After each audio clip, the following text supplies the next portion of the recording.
We really need to not just halt this devastation, we need to turn it around. And conversations that need to be had, like capitalism versus the climate. Well, I'm going to be on the side of Mother Nature every time, because in the end, Mother Nature always gets her way. Be each other's medicine. Whatever healing you can provide for yourself, for someone else, do that. And the way forward is together, united, whatever title people fall under. But when those lines become invisible to each other, that's when we actually become one. I'm Anjali, and as Brad mentioned, most of my experience has been at the international level of this whole thing. I work with a number of coalitions and groups that work in the United Nations space, or specifically what we call the UNFCCC, or the UN Climate Convention, which is the body that governs climate change. I just have so many thoughts written down here. And so one of the groups I work primarily with is called the Global Campaign to Demand Climate Justice, and that's a network of social movements and community-based organizations all over the world, mostly based in South Asia and Africa. And then I also work with a coalition of NGOs called the Equity and Ambition Group, which is comprised of a couple of Global South-based think tanks and a couple of NGOs like Friends of the Earth International, none of the big greens that Naomi hits on so much in her book. And so a lot of our work is engaging with this space, the UN space, which I'm sure there are a lot of opinions on that space here, but to a lot, it's a dead space. The UN Climate Convention has been negotiating on a climate treaty for 22 years now, and we've gotten not very far at all. The few incremental steps we've made, like the Kyoto Protocol or the Bali Action Plan, have fallen flat and been consistently undermined by the voices of the rich and powerful, essentially. And so the groups that I work with engage in this seemingly dead space because we do believe that there is immense potential there to, if not benefit people's lives, there's immense potential to cause devastation to communities all over the world. And so it's a lot of our work in the UN space is almost like damage control. It's almost like preventing this horrible thing from being put into the text and being written into a future of international law. And a lot of our work actually is pushing what we call the climate justice perspective, which is essentially what this book is introducing into the mainstream, which is one of the great strengths of the book.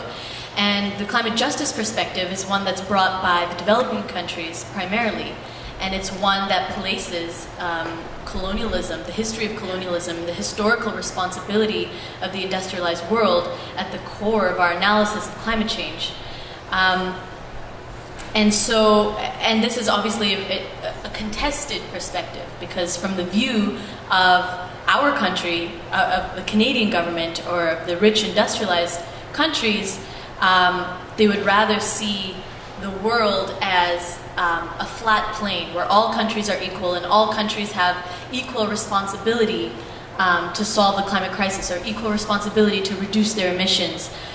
When in reality, that's not the reality at all. We have a world that has come through hundreds of years of colonialism and huge disparities in this existing time and space.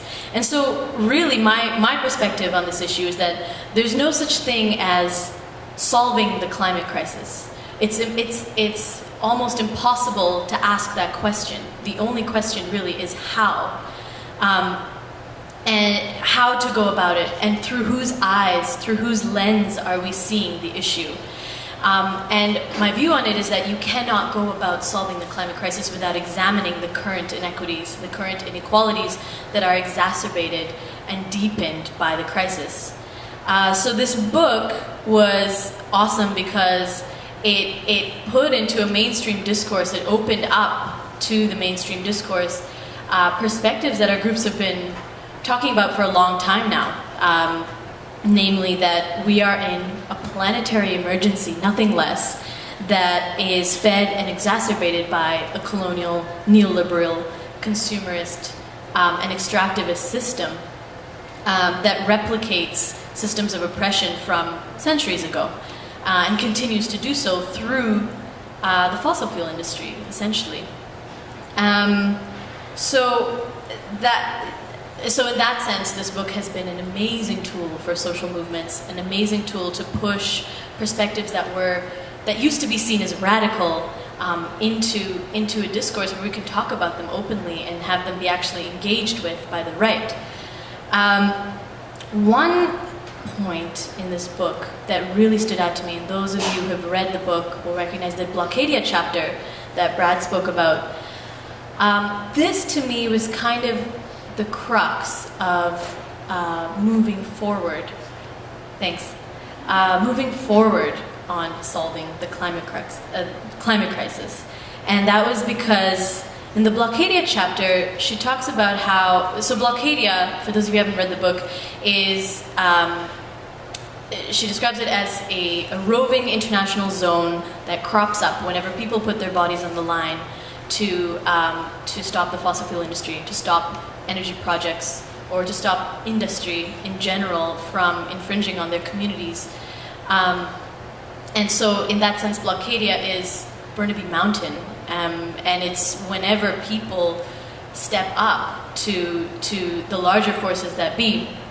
And the fact that she put this term, Blockadia, which came out through movements, I don't think it was her term, out into the mainstream was really powerful because in a sense, it creates a unity between these seemingly disparate struggles. And that's one of the greatest strengths of this book, and something that social movements certainly need to be moving towards if we are to patch together our different movements into something that constitutes a global struggle, a global social movement, which is what she's calling for in this book, essentially.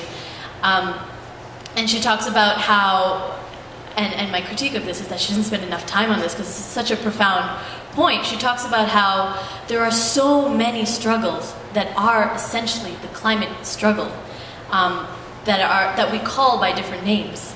Blockadia, the different struggles against dirty energy in different countries, different contexts, different types of dirty energy, but also the struggle for affordable housing, the struggle for water, the struggle for indigenous territorial rights. All of these struggles are a struggle for climate justice.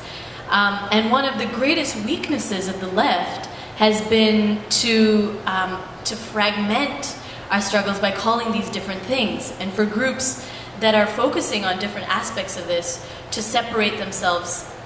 Of course there are differences, of course there are ideological and political differences, but to separate ourselves and to say that they're all very disparate struggles undermines our potential, essentially, to form a more cohesive movement.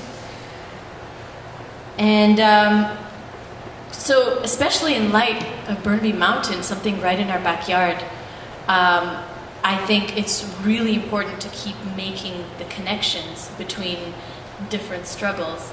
And not just that, making the connection between different processes that have the same underlying logic.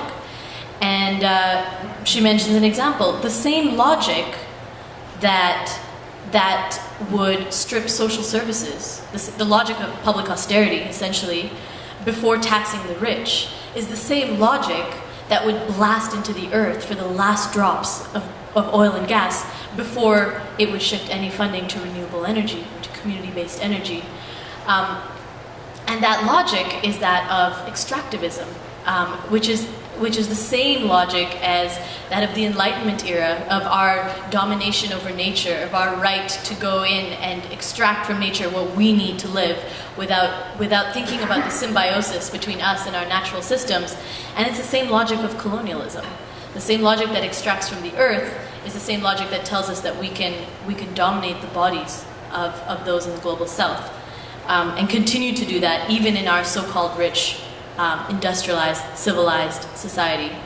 And so ultimately, I think that we as social movements, as people on the left, as progressives, whatever we want to call ourselves, need to consistently be making those connections, making the connection between these underlying logics, because they are all one and the same, and it's the same logic that needs to be undermined if we are to move past this crisis, and if we are to move past the devastation that's currently ongoing.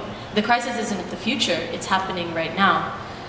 And and so that connection making has to be reiterated in our messaging across our different movements, in our messaging when we speak to each other, when we speak to the media, talking about the deeper levels of the crisis, not just the surface level struggle. And that's why Burnaby Mountain, it's not just Burnaby Mountain, it's not just one mountain being defended by one group of Indigenous warriors and allies. Although it's intensely place-based, but it's also much deeper than that, and it's connected to similar struggles all over the world.